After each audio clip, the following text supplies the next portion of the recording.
There is a tragic video out there that I don't want you to watch. It begins like 100 other videos between teenagers, someone's phone, a bit of laughter, a room that looks ordinary. Two girls speak warmly to a third.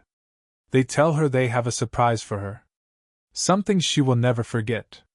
She laughs. She asks what's going on. Then they blindfold her. And they kill her. Yes, they killed her. That girl was Leyla Monserrat Lares Becerra. She was 15 years old. She died on the 25th of September, 2025, in the municipality of General Plutarco Elias Calles, in the state of Sonora, Mexico. The two people who killed her were given sentences of less than 3 years combined.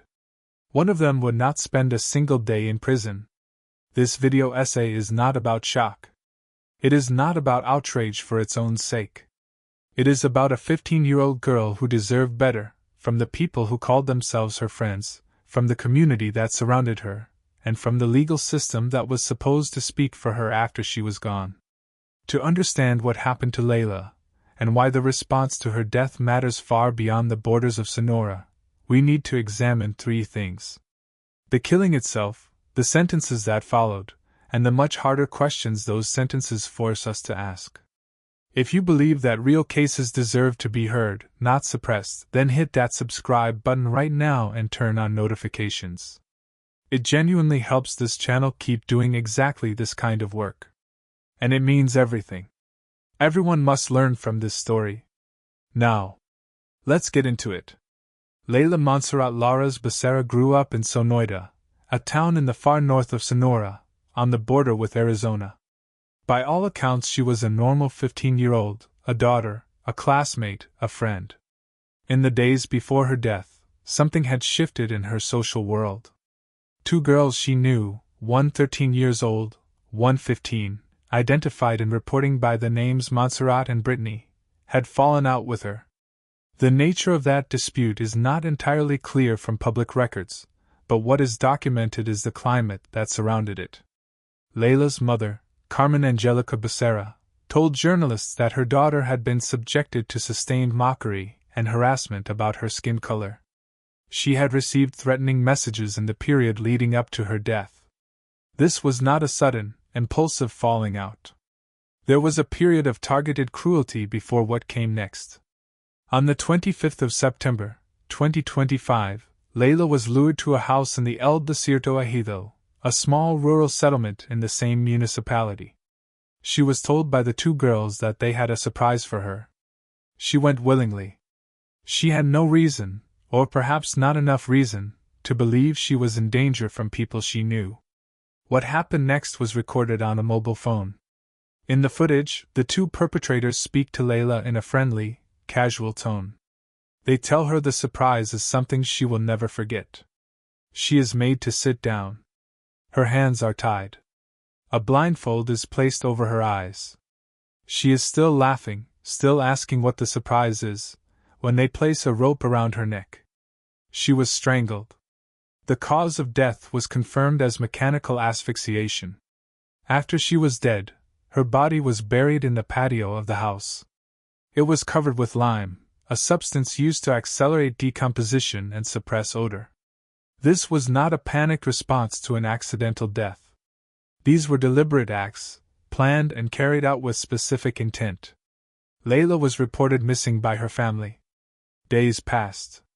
Then the video was sent anonymously to her family. Sent, not discovered. Someone chose to send it. Whether it was the perpetrators themselves, or someone who had seen it, has not been specified in available reporting. The video was subsequently submitted to authorities as evidence. Leyla's body was found buried beneath the patio. The condition of her remains, after the days underground and the effect of the lime, meant that her coffin had to be sealed. Her mother, Carmen Angelica Becerra, was not able to see her daughter's face one final time. That detail, more than almost any other, speaks to the deliberateness of what was done to Leyla. The lime was not incidental. The burial was not incidental.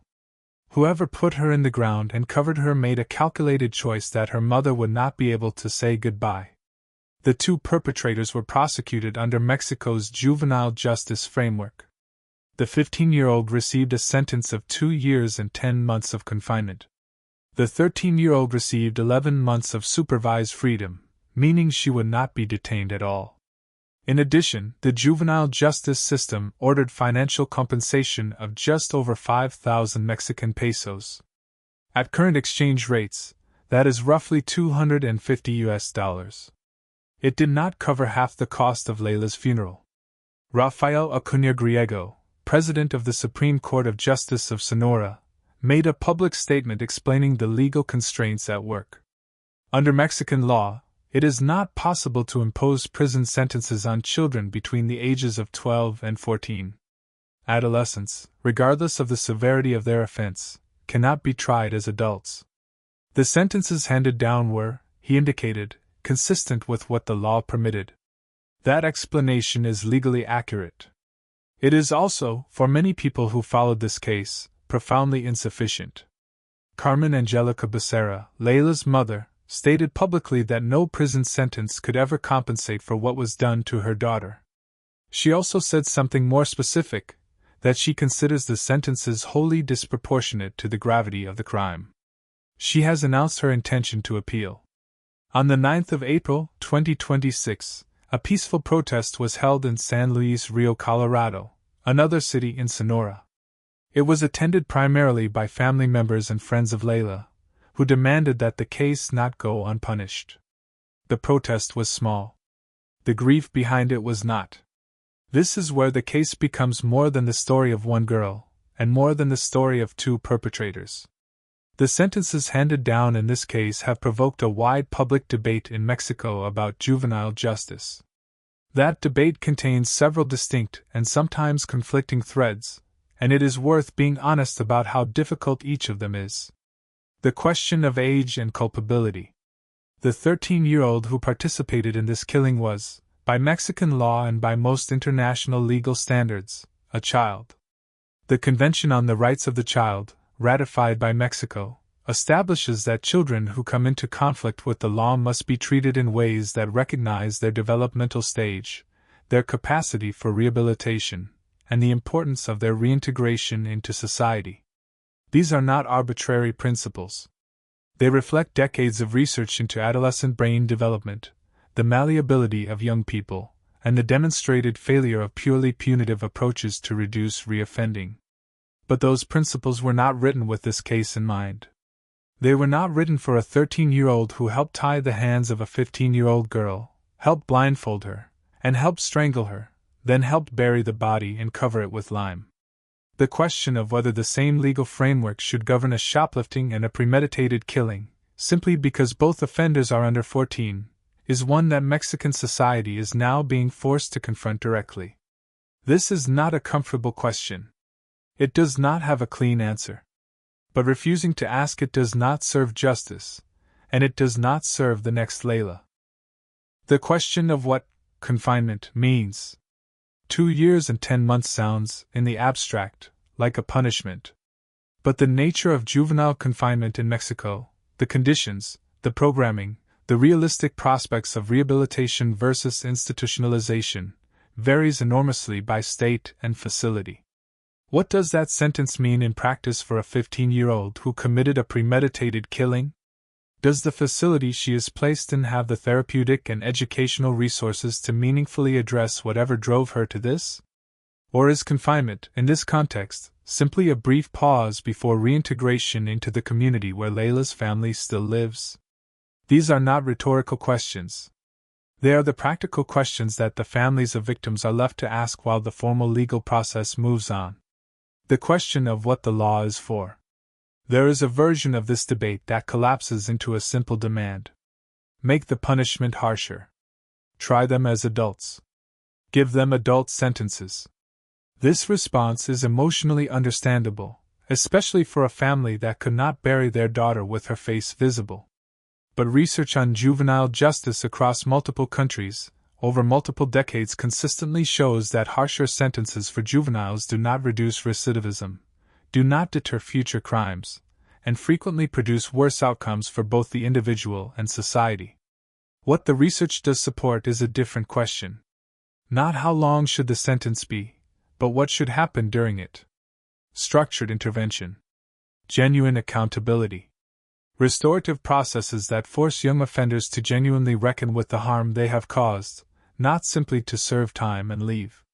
Mexico's juvenile justice system, like those of many countries, struggles to deliver that. The sentences in this case are not just a number. They are a reflection of a system that was not built for the worst cases it receives. The question of what led here. This case did not begin on the 25th of September, 2025. It began in the months of racial mockery and harassment that Leyla endured. It began with threatening messages that apparently went unaddressed. It began in whatever circumstances shaped two girls, one 13, one 15, into people capable of planning and executing the premeditated murder of someone they had been, at some point, close enough to call a friend. None of that context justifies what they did. Nothing justifies what they did. But a justice system that only responds to the killing, without examining what created the conditions for it, is a system that will face this question again.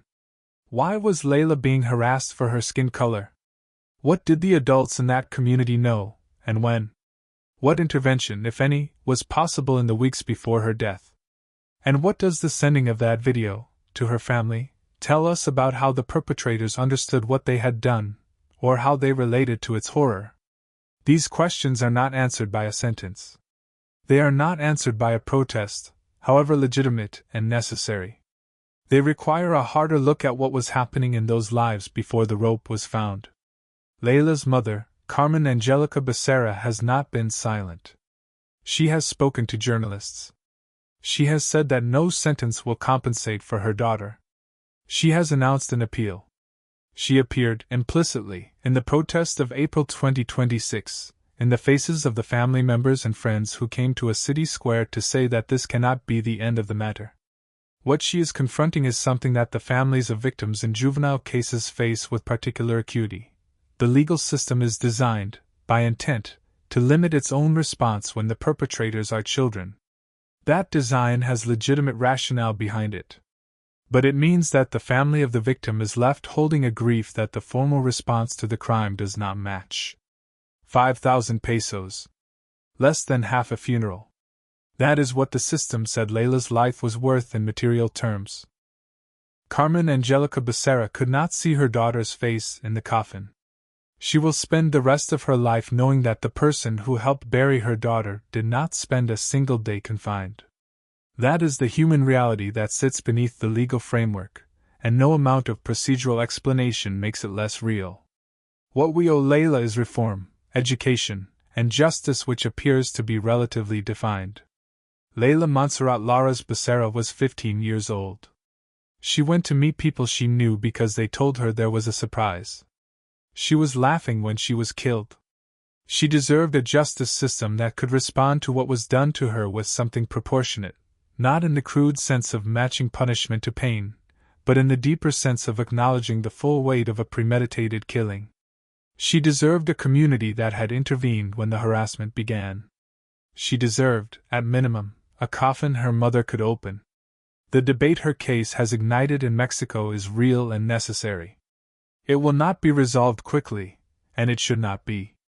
The questions it raises, about age and culpability, about what rehabilitation actually requires, about the limits of a juvenile framework when confronted with extreme violence, are questions that legal systems around the world continue to struggle with.